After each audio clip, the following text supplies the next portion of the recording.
How's it going, everyone? I'm Virtually Chris, and today we're going to go over the demo experience of PlayStation VR. This past weekend I went to Newington, New Hampshire's Best Buy, along with my friend, to try out the PlayStation VR. First we tried out Valkyrie so we could get a direct comparison from how that game operates on PSVR versus how it operates on Rift and Vive.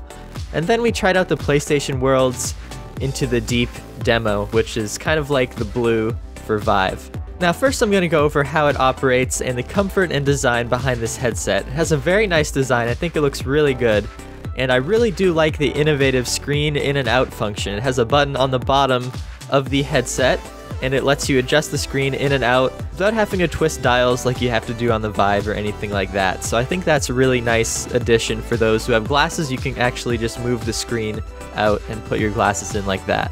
So it has a link box that upscales the frame rate from 60 to 120 and sends out an undistorted image to the TV. It's actually very similar to the Vive in terms of how the cables work. It has a headphone breakout box that is close to the unit so you can adjust volume and mute and things like that. It's probably one of the most comfortable headsets out there. It might actually be a little bit more comfortable than the Rift.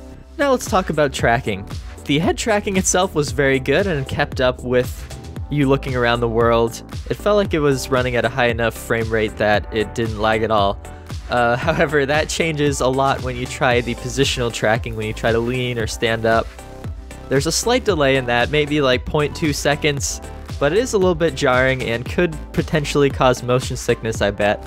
But overall, it's not too bad for a completely RGB-based tracking solution.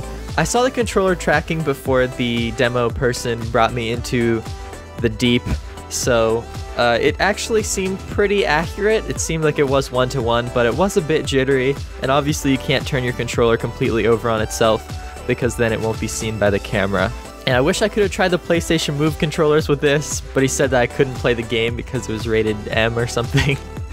You can at GameStop, but not Best Buy, so keep that in mind if you want to try out a PlayStation VR demo with the PlayStation Move controllers. This brings up a point, which is that PlayStation VR isn't for 360-degree tracking, because you only have one camera, so if you have controllers and you want to turn all the way around, the controllers will be blocked by your own body, and it looks like you can only have one camera, so there's no way to really change that. But there definitely is enough space to stand up and walk around a bit, and as long as the camera can see you and the controllers, it tracks decently well.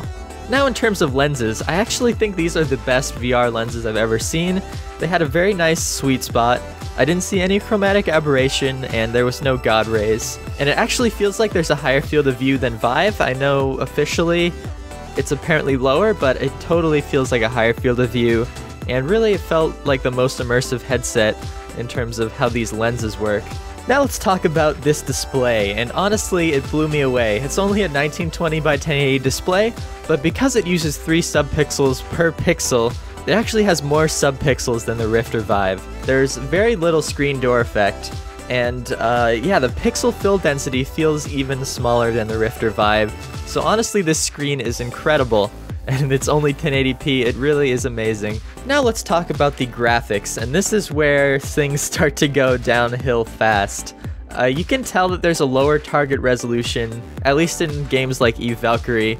Yeah, you can really see those like bigger pixels even though the screen has more pixels than is being displayed in the game. This is similar to how, you know, the Gear VR works, where it only has like an 1000 by 1000 render target. So it's something like that. It's definitely not running at the full resolution that it could. And honestly, the texture quality becomes terrible when you go close to objects. Like in Valkyrie, I was going close to the spaceship, and oh my gosh, it was like feet upon feet of blurry mess. So obviously this is where the PlayStation 4 starts to show that it can't really handle this VR headset too well. And I think there's a really good comparison just to kind of put into perspective how different the PlayStation VR is compared to a gaming PC.